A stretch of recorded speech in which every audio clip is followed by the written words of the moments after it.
Eu quero convidar você a abrir a sua Bíblia agora em um texto bem conhecido, Isaías capítulo 6, versos de 1 a 8.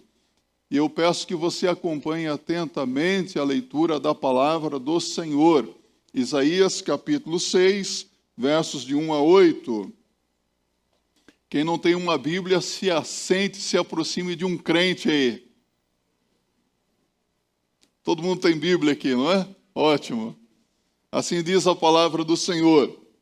No ano em que morreu o rei Uzias, eu vi também o Senhor assentado sobre um alto e sublime trono, e a cauda do seu manto enchia o templo. Serafins estavam por cima dele, cada um tinha 6 asas, com 2 cobriam os seus rostos, e com 2 cobriam os seus pés, e com 2 voavam. E clamavam uns aos outros, dizendo: Santo, Santo, Santo é o Senhor dos exércitos, toda a terra está cheia da sua glória.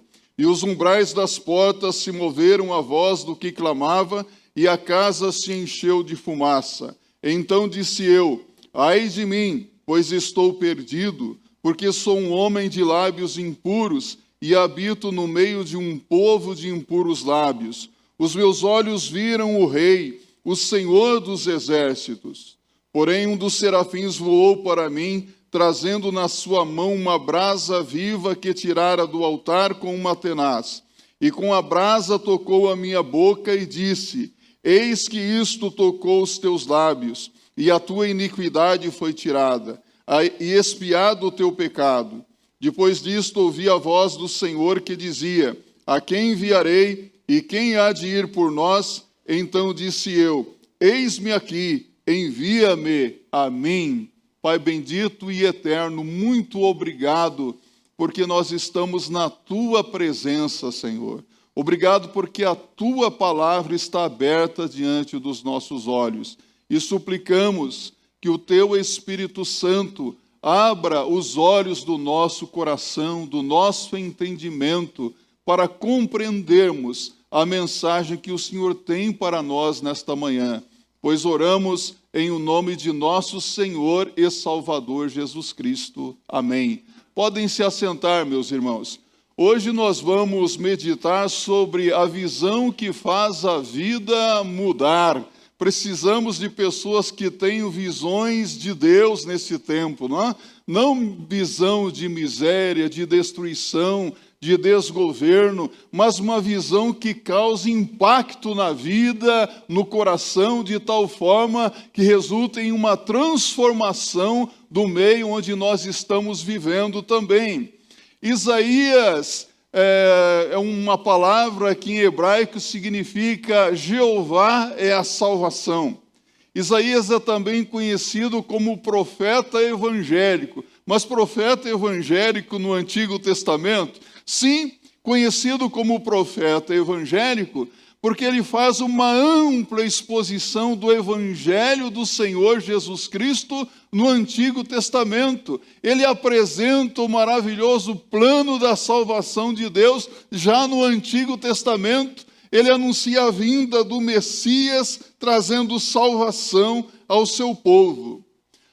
Isaías viveu numa época de frieza espiritual, de distanciamento de Deus. Predominava na vida das pessoas um vazio espiritual, uma corrupção espiritual. Era uma época bem parecida com esta época que nós estamos vivendo. Uma época de corrupção, uma época de desgoverno, uma época de imoralidade, uma época em que as pessoas não valorizavam a palavra de Deus, viviam tão distantes do Senhor. Aqui no primeiro capítulo do livro de Isaías, a Bíblia nos dá uma visão das condições espirituais do povo de Deus.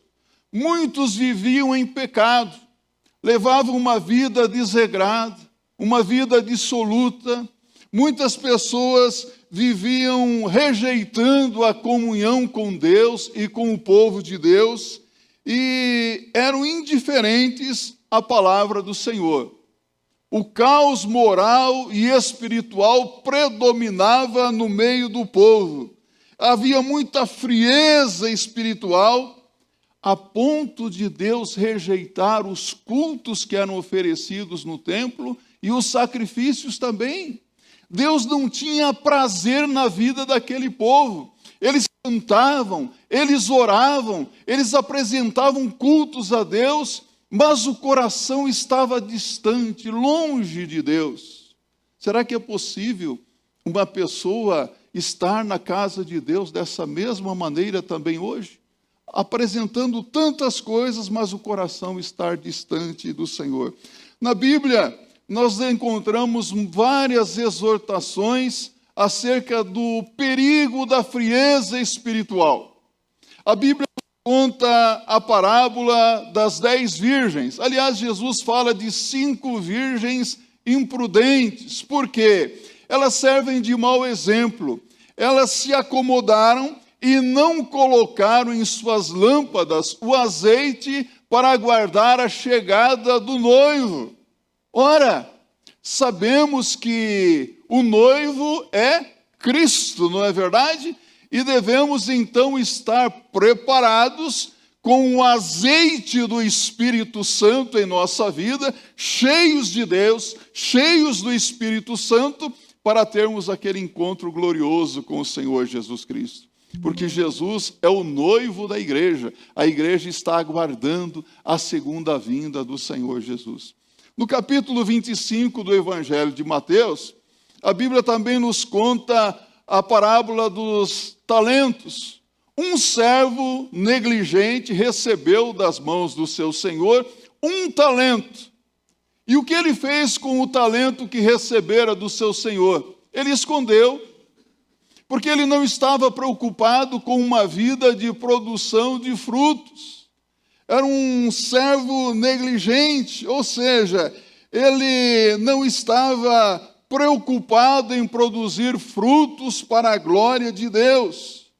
E por causa dessa negligência, ele perde honras e privilégios. Agora, se você abrir a sua Bíblia no último livro da Bíblia, no primeiro capítulo, Apocalipse, pode até abrir lá a sua Bíblia. No capítulo 1 do livro do Apocalipse, Jesus adverte uma igreja, a igreja de Éfeso, porque essa igreja já não o amava mais como antes. E Jesus exorta essa igreja para que se arrependa e que volte às primeiras obras, volte ao seu primeiro amor por Jesus. O que acontecia com essa igreja? Frieza espiritual.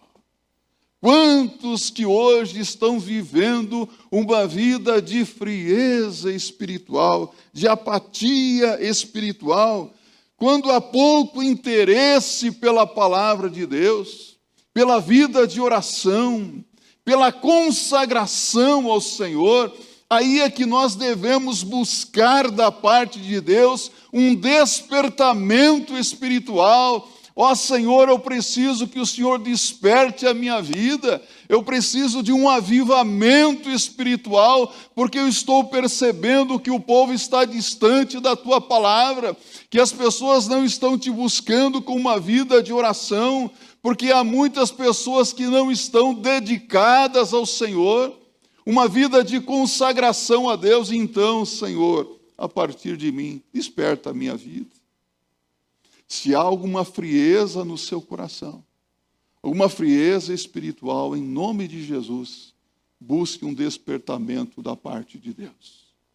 Vivemos dias difíceis, sim, bem semelhantes aos dias vividos por Isaías. Mas Isaías foi um instrumento que Deus queria levantar para confrontar a frieza espiritual do seu povo e anunciar a sua palavra. E é interessante destacar que no capítulo 6 que nós lemos, um serafim voou trazendo em suas mãos uma brasa viva, e com aquela brasa viva ele tocou no profeta. Não foi isso que aconteceu? Mas eu pergunto para você, onde foi que o serafim tocou no profeta? Na boca, nos lábios. E aquela brasa viva que tocou nos lábios do profeta foi a purificação para que ele pudesse anunciar a palavra do Senhor. Foi o toque abrasador do Espírito Santo de Deus. Quantas e quantas vezes nós precisamos desse toque de Deus na nossa vida, nos nossos lábios, não é? O toque do Espírito Santo de Deus, o toque de poder para falarmos aquilo que Deus quer que realmente falemos.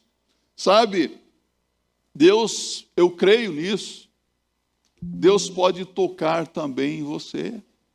Deus pode tocar na sua vida com o objetivo de fazer de você um instrumento poderoso nas suas mãos para acabar com a frieza espiritual que temos visto em nossos dias. Deus pode tocar na sua vida de tal forma que você se sinta impulsionado para falar de Jesus às pessoas que estão à sua volta. Isso é Deus quem faz. Às vezes nós falamos, Senhor, eu não sei, eu não posso, eu não sou, eu não tenho condições, mas eu quero que você saiba que quando você receber um toque da graça de Deus, do poder de Deus, as coisas mudam. Então é preciso dizer, Senhor, toca a minha vida com poder, toca a minha vida e me purifica da maldade do meu coração. Então, por meio desta experiência, Deus começa a despertá-lo para pregar a sua palavra àqueles que estavam espiritualmente frios e tão distantes do Senhor. Você conhece pessoas que estão hoje vivendo num estado de frieza espiritual? Jesus perguntou, quando o Filho do Homem voltar à terra, porventura encontrará fé na terra? Você percebeu que muitas pessoas estão esfriando na sua fé? Muitas pessoas estão tão distantes de Deus e da sua palavra, que isso não ocorra com ninguém aqui, amém? Isso não aconteça na vida de nenhuma pessoa aqui. Mas notemos aqui que a visão que trouxe mudança na vida de Isaías foi uma visão de Deus assentado no trono. Ele viu Deus, ele viu que o Senhor estava assentado num alto e sublime trono, reinando soberano como o Rei do universo. Ele teve uma visão esplendorosa de Deus. Ora, a época em que Isaías teve essa visão, era uma época em que havia um desgoverno no meio do povo. O rei Uzias havia morrido, havia um vácuo, um vazio no trono, a nação estava correndo perigo, o povo estava numa frieza espiritual, havia muita imoralidade, e Isaías vê toda aquela situação, e eu pergunto, como é que você acha que ele se sentia ao contemplar tudo aquilo? Desanimado, triste mesmo. E agora o que é que vai ser do povo? O que é que vai ser de toda essa situação aqui? Não é verdade que às vezes nós também olhamos para os homens, olhamos para a nossa nação, olhamos para o mundo e nos sentimos como Isaías também? Parece que tudo está um caos, há um desgoverno, e nós perguntamos, Senhor, o que é que vai ser daqui para frente? Parece que ninguém está sentado no trono. Você percebe até mesmo que diz respeito à nossa nação. Vai lá o presidente da república, veta uma coisa, o Congresso vai lá e tira o veto, né? Milhões aqui, milhões ali. Você vê hoje uma corrupção legalizada e você diz, Senhor, até quando? Quem é que está no governo? Mas Isaías, naquele momento, ele olha para onde? Para onde que Isaías olha? Para o alto. E quando ele olha para o alto, ele vê que Deus está sentado num alto e sublime trono, como soberano do universo. Quando você olha para os homens, para a terra, você vê o caos, Mas quando você olha para cima, você vê que Deus está assentado no trono e que Deus está governando sobre a terra e sobre todos os homens. Ou seja, Deus está no controle. Quem é que está no controle da nossa nação? Quem é que está no controle da nossa família? Quem é que está no controle da nossa vida? Quem é que está no controle das circunstâncias, por mais difíceis que elas possam parecer? Deus. Então, há momentos em que nós achamos que as circunstâncias são difíceis demais e que os problemas que enfrentamos são maiores do que nós podemos suportar. E às vezes nós chegamos a um ponto de perguntar: Senhor, até quando vai continuar tudo isso? Quando é que isso vai acabar, Senhor? Quando é que isso vai chegar a um fim? Então, mas essa visão que Isaías tem de Deus em seu trono renova as suas esperanças, porque mostra que Deus está no controle da história. Eu quero que você se lembre que Deus, o nosso Deus, Ele está sentado no trono. O trono não está vazio. O trono não continuará vazio. Deus está sentado no trono e ficará sentado no trono para todo o sempre. Portanto, Ele tem o controle da história. Tudo está nas suas mãos. Às vezes, nós perdemos o controle, não é? Nós perdemos o controle dos problemas, nós perdemos o controle das circunstâncias da vida e lamentamos: ó Deus, eu não sei mais o que fazer. Você já chegou a um ponto de falar isso também? A situação está tão difícil, olha quanto pecado ali. Pecado desanima a gente, não é? Pecado cansa, não é? Se há alguma coisa que causa cansaço na vida de uma pessoa, é o pecado, não é? Há pessoas que hoje estão cansadas e cansadas de viver porque estão vivendo uma vida de pecado. Há pessoas que hoje estão vivendo sem esperança porque não têm uma visão de Deus e não deixam Deus falar-lhes através da sua palavra. Porque não falam com Deus, não buscam a Deus em oração. As circunstâncias se tornam difíceis. Mas mesmo no meio das circunstâncias difíceis da vida, nós sabemos que Deus está agindo. Eu creio nisso. Eu ouvi uma historinha interessante. Se eu não me engano, foi o pastor Reginaldo que esteve pregando aqui. Lembra do pastor Reginaldo? Esteve pregando aqui, ele contou uma história interessante. Eu tenho uma memória de elefante, não é? Eu ouvi, e acho que vocês se lembram. Ele contou de uma senhora crente, muito pobre, que estava ouvindo um programa evangélico e decidiu ligar para aquela emissora porque, sendo pobre, ela estava padecendo necessidades. E ela pediu ajuda. E um satanista estava ouvindo o rádio e ouviu o pedido de ajuda daquela crente. E ele teve uma ideia: vou pregar uma peça nessa crente.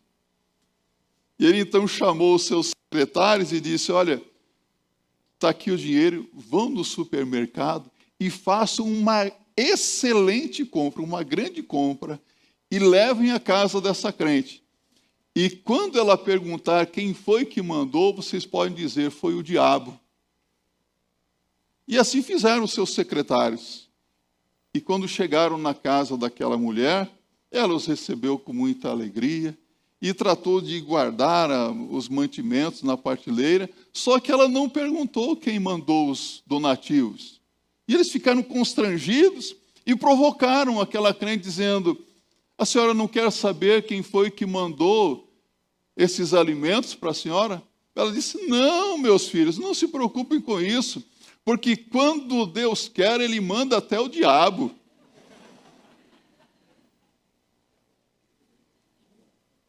Deus pode usar quem Ele quiser para mudar a circunstância da sua vida. Quando Isaías estava lá à beira do córrego, Deus mandou os corvos para sustentar Isaías, trazer carne para Isaías, não é verdade? Deus pode usar quem Ele quiser para sustentar você, para cuidar da sua vida. Então, o nosso Deus é o Deus das circunstâncias. Ele está nas circunstâncias da vida. Mas eu quero que você saiba que quem anuncia a palavra de Deus precisa confiar na soberania de Deus. Você tem anunciado a palavra de Deus? Nesse tempo, as pessoas estão precisando de uma palavra de esperança, de vida, não é? E muitas vezes nós ficamos aí com essa máscara o tempo todo na boca, não é? E nós não falamos. Precisamos abrir a boca e falar de Jesus, falar que há vida em Cristo, falar que há esperança, que tem solução, que tem jeito, que Deus está no controle da situação.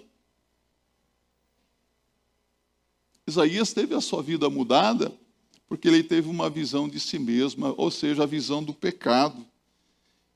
A visão de um Deus completamente santo, assentado no trono, levou Isaías a se conscientizar da sua pecaminosidade.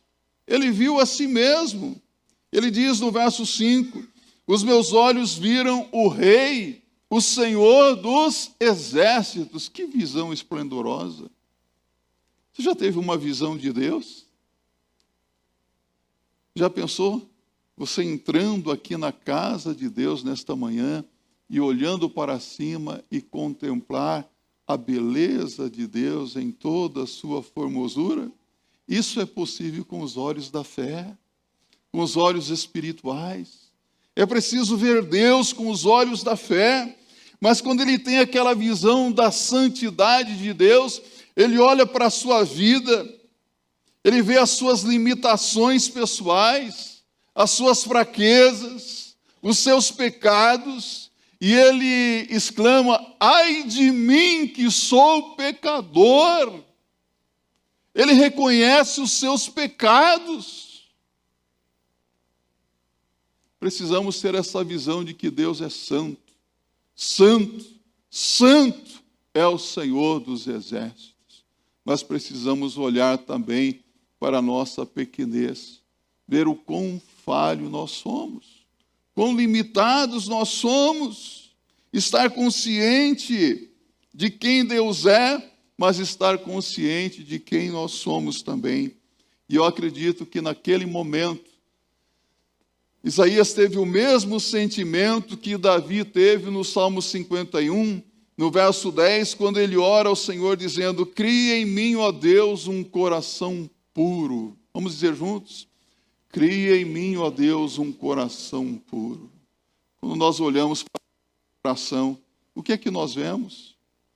Ah, meus irmãos, há momentos em que eu olho para dentro de mim mesmo e eu me lamento. Falo, Senhor, tem sujeira aí dentro, Senhor. Tem coisa que não presta e isso tem que ser tirado em nome de Jesus. Nós temos que abrir o coração e falar, Senhor, eu percebi maldade nas minhas palavras. Eu percebi dureza, eu percebi que há impureza nas minhas palavras. Há sujeira aqui, Senhor, então tira isso do meu coração. Eu quero um coração puro, eu quero um coração limpo, eu quero uma vida limpa na tua presença. Compreende isso? Ele diz, renova em mim um espírito reto, uma vida de retidão na tua presença. Sabe, Deus atende ao pedido do profeta e envia um anjo que tem em suas mãos uma brasa viva. Eu pergunto, será que aquela brasa viva, quando tocou nos lábios do profeta, doeu? Já tocou numa brasa viva alguma vez? Às vezes Deus provoca em nós certas coisas para que nos conscientizemos do que precisa ser mudado. O anjo toca o profeta com aquela brasa, e esta brasa é vista como um fogo purificador, ou seja, simboliza o Espírito Santo de Deus purificando a boca do profeta. Alguns anos atrás, foi pastor aqui na Igreja Batista Central de Santo Amaro, o pastor Arlindo Bispo. Já ouviu falar dele? Já ouviu falar do Bozo? O o palhaço Bozo? Então o Bozo se converteu, virou pastor batista. E esse Arlindo Bispo, às vezes, fazia umas palhaçadas no púlpito. Mas ele chegou certa manhã, diante da igreja, com um copo de água na mão, uma escova, e começou a fazer a higiene bucal diante da igreja, e jogou numa baciazinha lá, e todos ficaram olhando aquilo. Ele disse: eu estou fazendo a higiene bucal porque a boca do profeta precisa estar limpa para anunciar a palavra. E é verdade, a boca precisa estar limpa, mas não só a boca, o coração, todo o nosso ser, toda a minha vida, toda a sua vida. Você precisa estar limpo diante de Deus. O que é que nos diz a palavra de Deus em 1 de João, capítulo 1, verso 7? Se andarmos na luz, repita comigo, se andarmos na luz, como Ele na luz está, o sangue de Jesus Cristo, seu Filho, nos purifica de todo o pecado. 1 de João 1, 7. Se andarmos na luz, Ele nos purifica.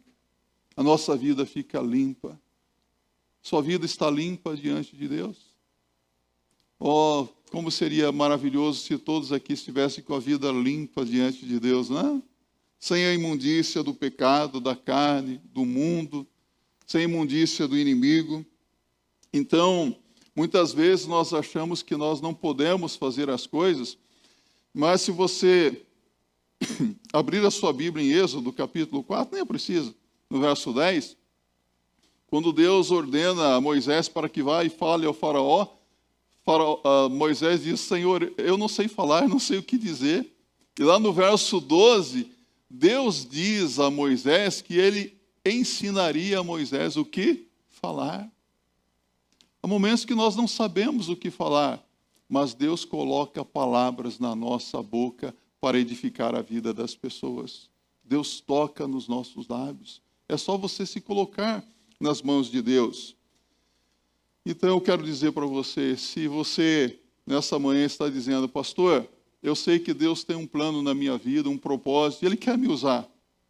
Já chegou a essa conclusão? Mas talvez você diga assim: mas eu não posso.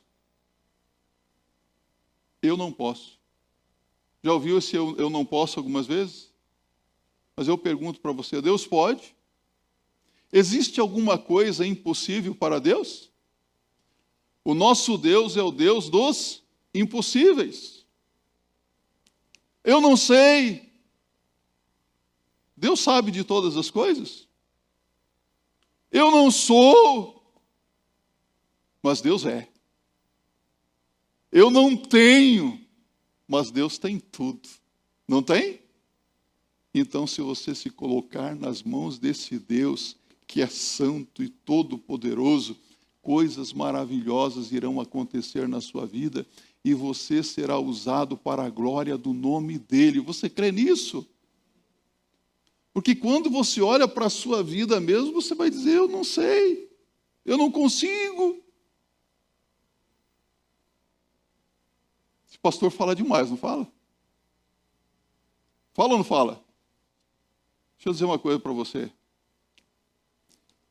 Quando eu nasci com 5 quilos e 200 gramas. Minha mãe quase morreu no parto normal, é a história que eu ouço. Acho que a minha cabeça era grande demais. Mas eu nasci com um pequeno probleminha. Eu ouvi falar de língua presa. Eu nasci com a língua presa. E até os meus 4, 5 anos de idade eu não falava quase nada. Eu até me lembro dessa época. Mas na casa de pobre, espeto é de pau, não é verdade? Na casa de ferreiro, espeto é de pau. E a cama da minha mãe era uma cama muito velha. E tinha uma tampinha em cima da cabeceira da cama, segurada com um preguinho. E aquela tampinha quebrou e ficou só o preguinho. E lá está o Carlos Jones pulando em cima da cama, caiu com a boca aberta no preguinho. O que aconteceu com a língua?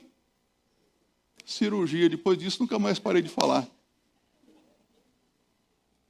Às vezes nós falamos: Senhor, eu não sei falar, eu não consigo, mas Deus faz um milagre. Compreende isso?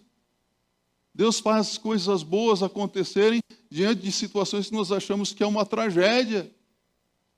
Então, se você falar, eu não sei, eu não posso, Deus pode fazer de você algo maravilhoso. Creia nisso, né? Sabe, Isaías, ele tem essa visão de que é preciso ter uma vida santa diante de Deus. Mas deixa eu dizer uma coisa para você. Você pode cantar, você pode orar, você pode ensinar, você pode servir, você pode tocar um ou outro instrumento aqui na igreja, mas se não houver santidade na sua vida, isso não será aceito por Deus. Mais do que você faz, Deus quer o que você é na presença dele. Uma vida santa, uma vida dedicada, separada para Deus. Você compreende isso? Você pode tocar muito bem aqui. De que adianta, por exemplo, eu tenho 2 filhos aqui, graças a Deus, tocando aqui. Mas se os meus filhos levassem uma vida irregular, vivessem nos barzinhos da vida, andando aí uma vida de pecado, será que eles poderiam estar tocando aqui? Eles poderiam até tocar muito bem, as mãos tocam bem, mas o espírito está arrebentado, não é verdade? Deus não aceita isso. Deus estava dizendo para aquele povo, olha, eu me cansei dos cultos de vocês, dos sacrifícios de vocês, porque vocês estão com a vida suja. Deus exige limpeza, purificação de vida. Então Isaías, depois de ter essa visão da santidade de Deus, ele tem uma visão do dever. Ele ouve o apelo de Deus, e a quem enviarei e quem há de ir por nós? Então disse eu, eis-me aqui, envia-me a mim. Ele se coloca nas mãos do Senhor. Sabe, Deus procura hoje pessoas para que sejam canais da sua mensagem. Em Lucas, no capítulo 10, no verso 2, Jesus adverte, grande é em verdade a seara, mas os obreiros são poucos. Rogai, pois, ao Senhor da seara que envie mais obreiros para a sua seara, mais trabalhadores. Sabe o que Jesus está dizendo? Tem muito trabalho para ser feito, mas nós temos poucos trabalhadores. Tem muito trabalho para ser feito no reino de Deus ou não? Hoje as pessoas estão preocupadas aí. Será que vai ter trabalho para mim? Vou dizer uma coisa para você. No reino de Deus nunca tem problema de desemprego. Sabe por quê? Porque os obreiros são poucos. Aí Jesus diz, rogai ao Senhor da seara que envie mais trabalhadores para a sua seara. Eu acredito que Deus está trabalhando na sua mente e no seu coração, sem que eu veja hoje dizendo, olha, eu estou chamando você para anunciar a minha palavra, para fazer diferença nessa geração. Isaías fez diferença na geração dele. Nós temos o privilégio de estar vivendo na época da maior geração que já existiu sobre a face da terra. Já parou para pensar sobre isso? Que privilégio e que responsabilidade. E Deus está dizendo, eu quero usar você para ser um canal de bênção nas minhas mãos, para anunciar a minha mensagem. Por isso Paulo, em Romanos 10, 14, pode abrir a sua Bíblia, Romanos 10, 14, Paulo pergunta, como, pois, invocarão aquele em quem não creram? E como crerão naquele de quem não ouviram? E como ouvirão se não há quem pregue? Isaías tinha consciência de seus pecados, de seus limites, das suas fraquezas, mas ele viu a necessidade e respondeu, eis-me aqui, envia-me a mim. Você tem consciência das suas limitações sociais? Das suas limitações pessoais? Tem consciência das suas fraquezas? Tem consciência dos seus pecados? Então coloque isso diante de Deus e diga, Senhor, eis-me aqui, envia-me a mim. Eu me coloco nas tuas mãos, para que o Senhor faça uma obra na minha vida e através da minha vida também. Eu quero que você abra agora a sua Bíblia em Apocalipse, capítulo 14, do verso 15. O apóstolo João tem uma visão de um anjo saindo do santuário e gritando. Esse anjo grita e exorta em grande voz, dizendo: lança a tua foice e cega. A hora de cegar-te é vinda, porque já a seara da terra está madura. A seara já está madura e há muito trabalho, basta vermos as necessidades ao nosso redor. Eu estava lendo algo, um escritor falando a respeito dos diversos tipos de crentes que temos hoje. Ele diz o seguinte: há crentes que na vida secular são como leões que rugem de forma assustadora, mas na obra de Deus parecem gatos velhos cansados. Como precisamos de crentes que sejam corajosos, porque de gatos velhos e cansados nós já estamos cheios, não estamos? Para fazer a obra de Deus é preciso ter coragem, é preciso ser lutador, é preciso se dispor. Isaías se dispôs, e havendo disposição, Deus nos usa para realizar coisas grandiosas. Eu não quero prolongar mais a nossa mensagem nesta manhã, mas eu gostaria que você pensasse comigo em duas parábolas. Em Lucas capítulo 13, no verso 7, o Senhor Jesus Cristo nos conta a parábola de uma figueira. Um agricultor, por 3 anos, ele cuida da figueira. Só que ele procura frutos naquela figueira e não encontra. Por quanto tempo? Por 3 anos. Ele cuida da figueira. E então ele ordena que aquela figueira seja cortada, porque ocupava o espaço inutilmente. Se você abrir a sua Bíblia, no capítulo 5 de Isaías, no capítulo anterior desse que nós lemos, você vai encontrar uma outra história.